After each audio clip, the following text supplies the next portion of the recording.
দেখে ইনশাআল্লাহ আল্লাহ আপনি হাতগুলো কবুল করেন। আল্লাহ আপনার আরশে আজিমের ক্যামেরা এগুলো দেখে কাল কিয়ামতের দিন আমাদের নাজাতের ব্যবস্থা করে দিন। বুঝি নাই কে ক্ষমতায় আসবে, শেষে কোন ঝামেলায় পড়বেন, কোনো দিকে যাই নাই, সোজা রাতের মতো দাঁড়াইছিলাম।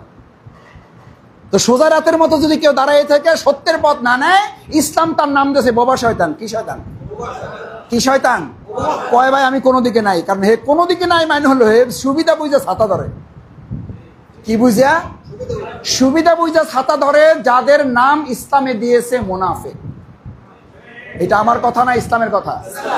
আল্লাহ তাআলা রসুল করিম সাল্লাল্লাহু আলাইহি ওয়াসাল্লামের সময় সুবিধা মতো ব্যাসার্ধ নিতেন, তাদের নামই ছিল মুনাফিক। তারা সুবিধা অনুযায়ী যখন যেখানে যেটা দরকার, মুহাম্মদ সাল্লাল্লাহু আলাইহি ওয়াসাল্লামের যখন সুবিধা ছিল নামাজের প্রথম কাতারে দাঁড়ায় যেত, মসজিদ থেকে বের হয়ে আবার দুনিয়ার সমস্ত অপকর্ম করতো। তার নাম কি? এরকম মুনাফিক মুসলমান আমাদের সমাজে নাই। সুবিধা মতো কি ধরে? ছাতা ধরে। আবার জিজ্ঞেস করলে কয় এটা কৌশল। এটা কি কয়?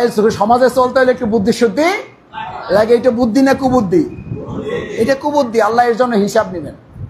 আমি লম্বা করতে চাই না। দ্বিতীয় বলছেন ইল্লাল্লাযীনা আমানু ওয়া আমিলুস সালিহাত, আমলে সলে করবেন তারা, যারা এই ক্ষতি থেকে বাঁচতে চান তারা আমলে সলে করবেন। আমলে সলে মানে ভালো কাজ করা না, আমলে সলে নাম হলো ভালো কাজ করা এবং অন্যায় কাজ প্রতিরোধ করা। এটা বোঝানোর জন্য ব্যাখ্যা দিচ্ছি না, শুধু এইটুকু বলি, আপনি শরীর সুস্থ রাখার জন্য ডাক্তারের কাছে গেলে দুই ধরনের চিকিৎসা দেয়। কিছু খাইতে বলে, কিছু খাওয়া খাবেন খাবেন না, খাবেন খাবেন না। চাষ করতে গেলে ফসল রাখতে চাইলে আগাছা কি করতে হবে? সাফ করতে হবে। আপনি পুণ্য অর্জন করতে চাইলে পাপ মুক্ত সমাজ এবং ব্যক্তি গঠন করতে হবে। এই জন্য আল্লাহ তাআলা দুটো নির্দেশ একসাথে দিয়েছেন। আনিয়াবুদুল্লাহ, খালি ইবাদত করলে হবে না, ওয়াস্তানিবুত তাগুত, আল্লাহদ্রোহিতাকে অস্বীকার করতে হবে। তাহলে শুধু ইবাদত করলে হবে না, আল্লাহদ্রোহিতা অস্বীকার করতে হবে। রাসূল সাল্লাল্লাহু আলাইহি ওয়াসাল্লাম শুধু ইবাদত করেছেন না যুদ্ধ করেছেন? যুদ্ধ করছে কি জন্য? এই অন্যায় মোকাবেলা করার জন্য, প্রতিরোধ করার জন্য। তা আপনার জীবনে 5 ওয়াক্ত সালাত আসলো, রাসূল সাল্লাল্লাহু আলাইহি ওয়াসাল্লামের 27টা যুদ্ধের একটা যুদ্ধ আপনার জীবনে আসলো না। 100-র উপরে তিনি অভিযান প্রেরণ করেছেন, কোন অভিযান আমার জীবনে আসলো না। তার মানে বোঝা গেল রাসূল সাল্লাল্লাহু আলাইহি ওয়াসাল্লামের পূর্ণাঙ্গ জীবন আমার জীবন অনুসরণ করা এখনো সম্ভব।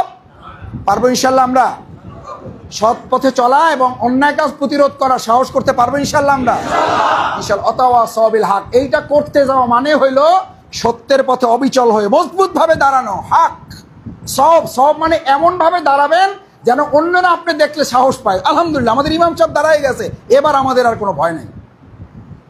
আমাদের দোকানদার ব্যবসায়ী সভাপতি দাঁড়ায় গেছে, এবার আমরা তার সাথে আছি। এরকম দাঁড়ায় যাবেন যাতে আপনাকে দেখলে অন্যরা কি হয়? উৎসাহিত, ইন্সপায়ারিং, সাহস দেওয়ার মতো। এই শক্তি যদি আপনি দিতে পারেন, তাহলে আপনি ওই ভালো কাজ আপনাকে দেখে দেখে যারা করবে সকলের সওয়াব আপনার আমলনামায় যুক্ত হবে। সুবহানাল্লাহ। পারা যাবে? শেষ কথা হলো ওয়াতাওয়াসাউ বিস সাবর।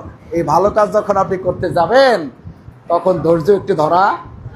খালি এই কথা কইলে হবে না ভাই, কালকেই তো ভালো কথা কাজ করার সিদ্ধান্ত নিয়েছিলাম, হুমকি তো একজন দিয়েছে, আমি এসবের মধ্যে নাই। এখনই সিদ্ধান্ত নিয়েছে, এখনই নাই। কারণ কি নাই আপনার মধ্যে?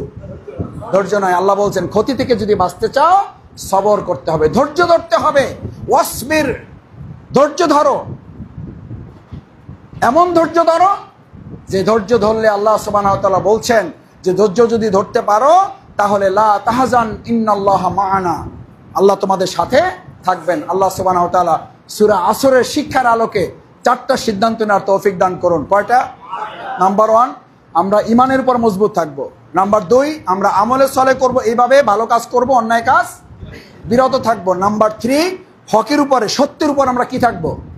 মজবুত ভাবে প্রতিষ্ঠিত থাকবো, কেউ আমাদেরকে নড়াইতে পারবে না ইনশাআল্লাহ। শেষ কথা হচ্ছে এই কাজ করতে গেলে বিপদ আপদ। ভাই ধৈর্যের কথা কখন আসে? মিষ্টি খাইতে ধৈর্য লাগে?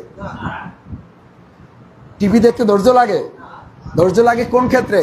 তার মানে হকের পরেই ধৈর্যের কথা বলা হয়েছে এই জন্য যে হকের পথে থাকতে হলে ধৈর্য একটু ধরা লাগবে। আমরা ধৈর্য ধারণ করতে পারবো ইনশাআল্লাহ? দেখে ইনশাআল্লাহ আল্লাহ আপনি হাতগুলো কবুল করেন। আল্লাহ আপনার আরশে আজিমের ক্যামেরা এগুলো দেখে কাল কিয়ামতের দিন আমাদের নাজাতের ব্যবস্থা করে দিন। আল্লাহুম্মা আমিন।